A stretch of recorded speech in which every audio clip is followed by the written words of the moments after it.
नमस्कार, ज्योतिष रानी में आपका स्वागत है। आज मैं आपको बताने वाली हूँ संतान रेखाओं के बारे में, क्योंकि मैंने बहुत सारे वीडियो बहुत टॉपिक पे बना रखा है, लेकिन संतान रेखाएं जो होती है, संतान की रेखाएं, उसके बारे में बहुत कम मैंने वीडियो बनाया है, बहुत कम टॉपिक बनाया है। बहुत लोगों का रिक्वेस्ट था कि एक बार संतान रेखा पे वीडियो बनाइए। तो देखिए, संतान का होना ना होना एक का हाथ, एक का कुंडली देख के हम डिसाइड नहीं कर सकते हैं, क्योंकि इसमें जिस प्रकार से दो लोगों का इन्वॉल्वमेंट होता है, उसी प्रकार से पामिस्ट्री में भी आप दोनों का हाथ, दोनों का कुंडली अगर आप रीड करते हैं तो डिसाइड कर सकते हैं। सपोज किसी के एक के जो पार्टनर है उनके हाथ में नहीं है संतान का योग, लेकिन दूसरे पार्टनर के हाथ में है, तो ऐसे जातक को देखा गया है कि बिल्कुल होते हैं संतान, और अच्छे संतान होते हैं, स्वस्थ संतान होते हैं। अब देखिए, संतान की रेखाएं एक जगह से नहीं देखी जाती, दो तीन तरीके से देखी जाती है। जैसे कि हमारे हाथ को जब आप ऐसे करेंगे तो यहाँ पे जो विवाह रेखा के ऊपर जो खड़ी लाइनें होती है, एक होती है संतान की रेखाएं, एक होती है यहाँ पे जितने ज्यादा द्वीप बने होते हैं, श्रृंखलाएं बने होती हैं, उतने संतान की रेखाएं। एक होती है शुक्र पर्वत पे, क्योंकि शुक्र आपके रिप्रोडक्टिव ऑर्गन को भी रिप्रेजेंट करता है,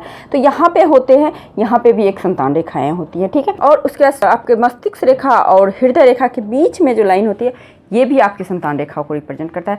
तो 5 पॉइंट लेती हूँ, ठीक है। संतान रेखा आप कैसे देख सकते हैं, एकदम टू द पॉइंट बात करते हैं। विवाह रेखा के ऊपर जितनी खड़ी रेखाएं होगी, जब आप इस तरह से हाथ करेंगे तो यहाँ पे विवाह रेखा होती है, यूनियन लाइन होते हैं ना, इसके ऊपर खड़ी लाइनें, जितनी अधिक खड़ी लाइनें होंगी उतनी ज़्यादा संतान होंगी। सपोज एक लाइनें हैं तो एक संतान, सपोज 2 लाइनें हैं तो 2 संतान। इस तरह से जितनी स्ट्रांग लाइनें होंगी, बिल्कुल कटी फटी नहीं होंगे, उतने स्वस्थ संतान की प्राप्ति होती है। जितनी लंबी लाइनें होती है उतनी दीर्घायु संतान की प्राप्ति होती है।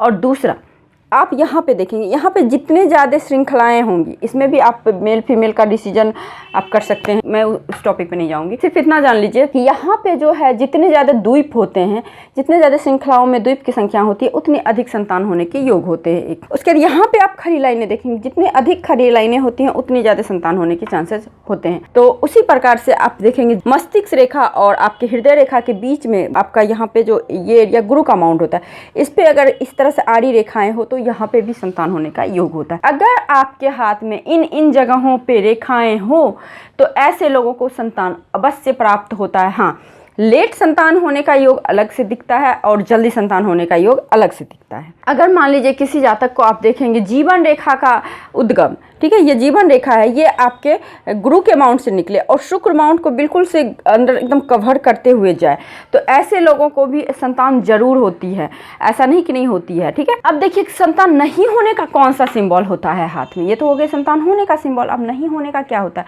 आप जब इस प्रकार से हाथ करेंगे तो यहाँ पे मणिबंध के पास में आप देखेंगे, इधर से एक रेखाएं आई, इधर से एक रेखाएं आई, ठीक है, ये इस तरह से ऊपर की ओर चली गई धनुषाकार टाइप में।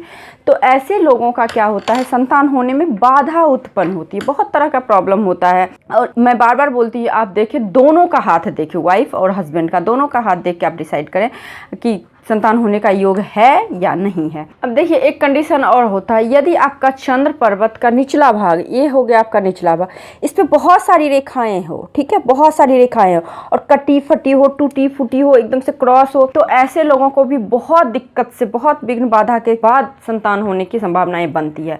तो ये भी आपको देखना पड़ेगा। अगर आपको संतान संबंधी कोई भी प्रॉब्लम हो रही है तो सबसे पहली बात तो आप गुरु से रिलेटेड रेमेडीज कीजिए, शुक्र से रिलेटेड रेमेडीज कीजिए और बुध से रिलेटेड रेमेडीज कीजिए। तो इन सभी चीज़ों से रिलेटेड अगर आप रेमेडीज करते हैं तो थोड़ी बहुत अगर दोष है आपके कुंडली में, वैसे कुंडली में आप देखिए, अगर कहाँ से देखिए, अगर आपके गुरु में प्रॉब्लम होगा तो संतान उत्पत्ति में दिक्कत होगा, शुक्र में प्रॉब्लम होगा तो संतान उत्पत्ति में दिक्कत होगा।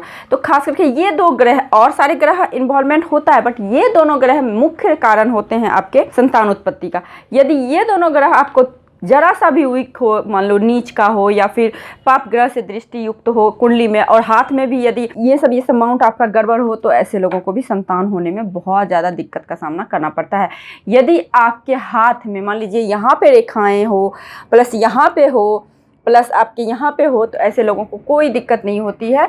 हाँ, यदि मान लीजिए लेट हो रहा है तो कोई अन्य कारण होगा, आपकी कोई दशा महादशा का, लेकिन ऐसे लोगों को संतान जरूर होता है। तो आई थिंक आप लोगों के सवाल का जवाब मिल गया होगा। आज के लिए बस इतना ही। नमस्कार।